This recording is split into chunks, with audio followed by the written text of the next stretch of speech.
In my previous video, I had talked about the beautiful Beaufort, and the last destination of our travel this time was Savannah in the state of Georgia, for which we started in the morning. But in the hotel, the checking time is only at 4 p.m. So we decided to see certain places and then reach the hotel late. And the first place what we chose was a cemetery. Weird, isn't it? But it was one of the important places, and it is maintained by US National Registry of Historic Places.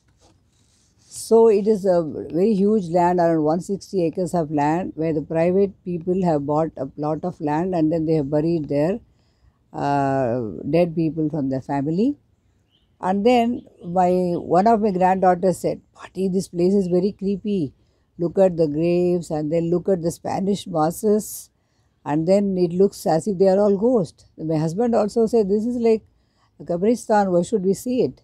But my other teenage granddaughter wanted to see, because she is very much interested in architecture, and she wanted to take some photos of the beautiful marble statues which are placed in some of the graves. And then I will go into detail about this later.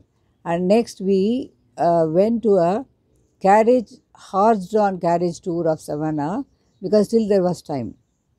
But here I just wanted to mention is, in Indian hotels, if you go and stay in a hotel, you can just park the car over there free. But here it is not like that. Either you have to pay for the valet service, which costs more, or you have to park it in a public garage. So we decided to park it in a public garage with all our luggage, and then we took a horse-drawn carriage tour of Savannah, which was so beautiful. About that also I will share with you with the pictures. And thanks for watching my video and encouraging me. And I also enjoy it to share it with you. And keep watching and also subscribe. Thank you. This Bona Ventura cemetery is a rural cemetery located on a scenic bluff on the Wilmington River in Savannah, Georgia. It became very famous when it appeared in the novel in 1994, Midnight in the Garden of Good and Evil by John Berendt. And then later on it was made as a movie directed by Clint Eastwood. After that only this cemetery became very famous. Earlier it was a live oak plantation. Live oak means the oak trees shed their leaves, but again subsequently the fresh leaves will keep forming so that it is looking always fresh. It was a 600-acre plantation, and then it was a private cemetery. Then it was sold to one called Peter Whitberger. From him, the Savannah government bought it in 1907, and then it changed the name into Bonaventure. Here, you know what interesting thing is, in 1867, one John Muir slept here upon the graves for 6 days. He found it breathtakingly beautiful, and then he wrote in the Camping in the Tombs, very interesting. Let me just read it out for you, what he wrote about this cemetery.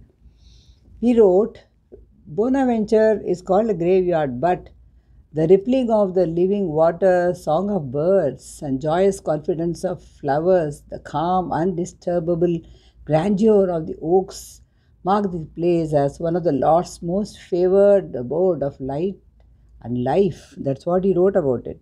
About 160 acres is covered by all these graves, and it has got the graves of some famous personalities also.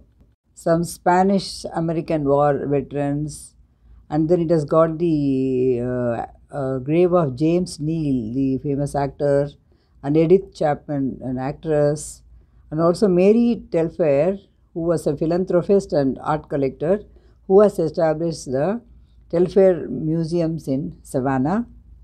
One famous statue of a bird girl, which is now in JEPSON Center for the Arts in Savannah, was originally here. It was not noticed for 50 or more years, and then it came to limelight only through the movie Midnight in the Garden of Good and Evil, taken by John Lee. That featured the evocative sculpture of this young girl, and after that only it became famous. Then it was relocated to the Gypsum Center for Arts. Her statue I will be sharing with you when I show you the statues of Gypsum Center for Arts.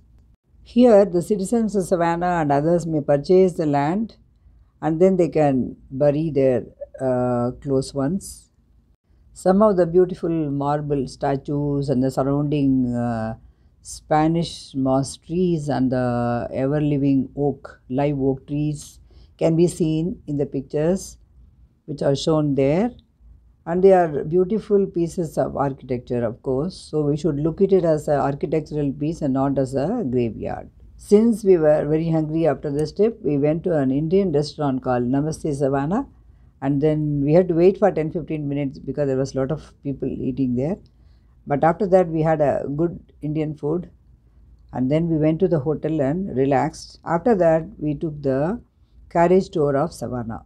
It was a beautiful carriage drawn by two healthy, very strong horses from Belgium, and there were two people. One was riding the cart, another one was explaining. The lady was explaining to us. They showed us the Antebellum architecture of Savannah.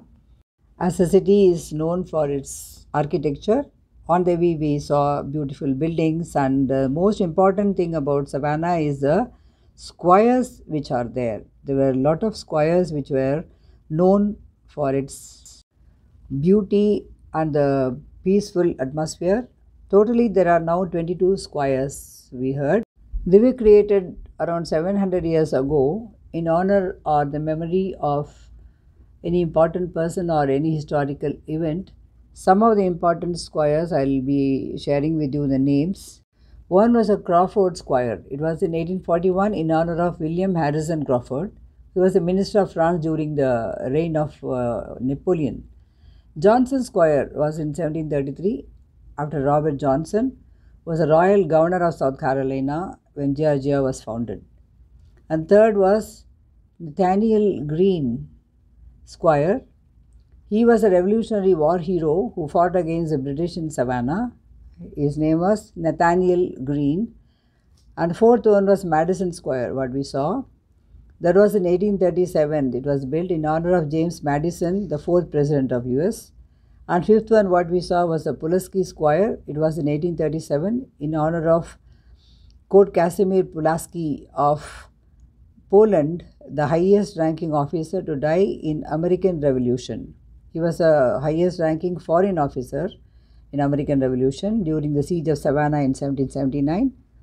Like that, we enjoyed all the important squares, and I was thinking how nice it will be if we also have such squares in Chennai where we can go sit and relax and enjoy, read books, etc.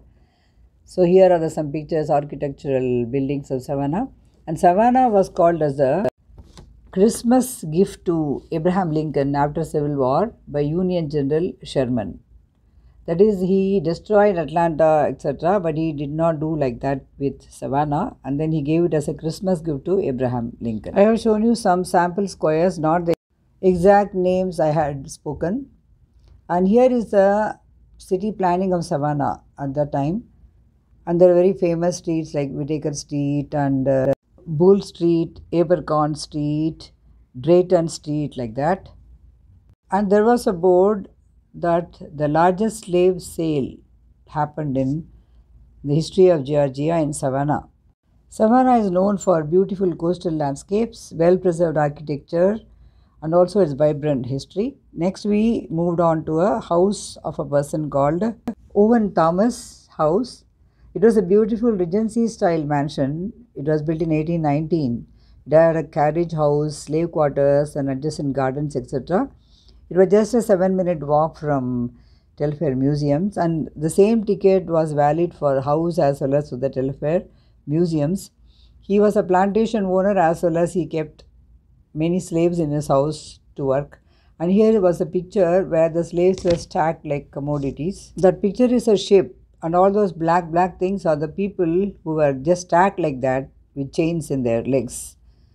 They were brought like that from Western Africa to work in the plantations of the then USA. And this is one of the houses of a plantation owner called Owen Thomas. It had staircases on both the sides. They said one for the women and one for the men. You can see that in the picture.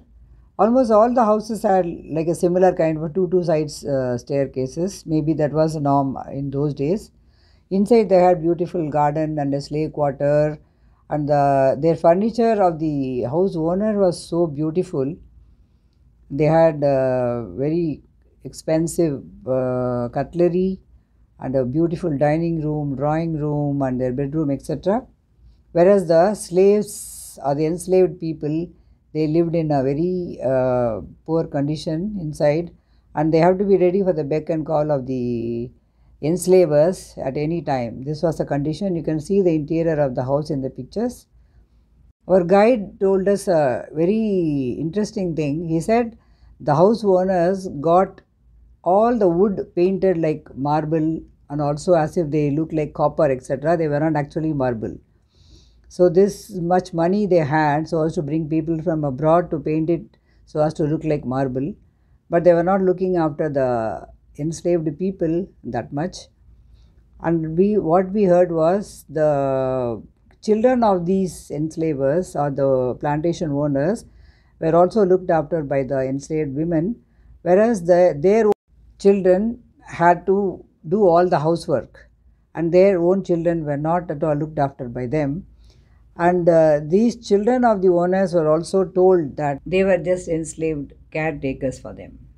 They had to do all washing the vessels, washing clothes and cooking for the plantation owners, and any minute whenever they are called they have to be ready. But in spite of that, our guide told us this portion which you are seeing in the picture was painted by the enslaved people. And we asked them how did they do it, because they were already working for 20 hours per day.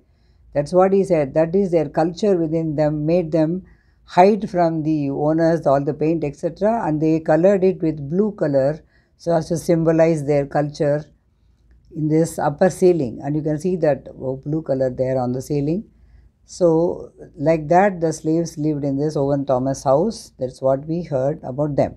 After the house visit, we proceeded to see the art museum, and there it's called SCAD, that is Savannah College of Art and Design, and they have a museum which is beautiful for the artwork, which is called contemporary artwork, and some beautiful statues also that we enjoyed, but it didn't take many photos of that since there were too many in so many corridors.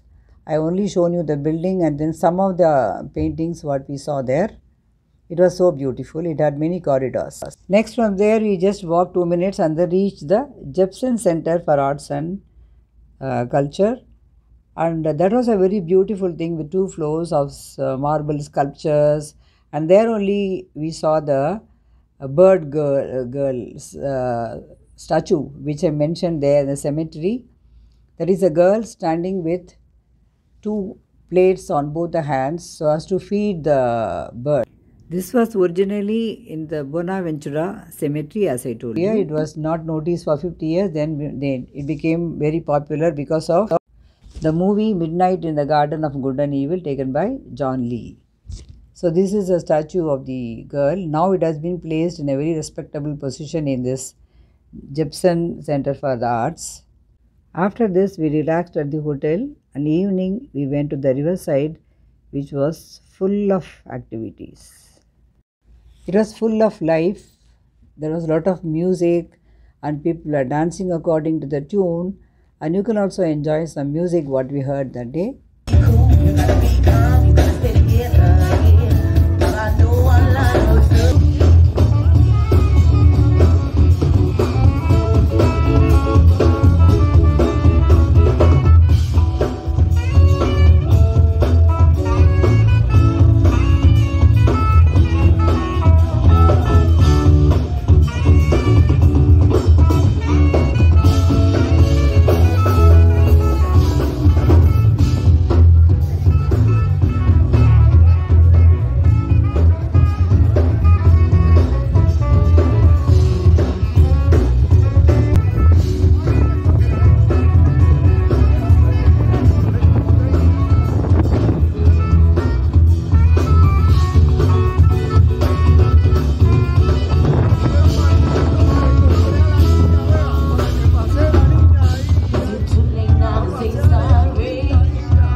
It was very nice to see the river cruise also there in the big river, and we enjoyed the evening, and then we went back to the hotel.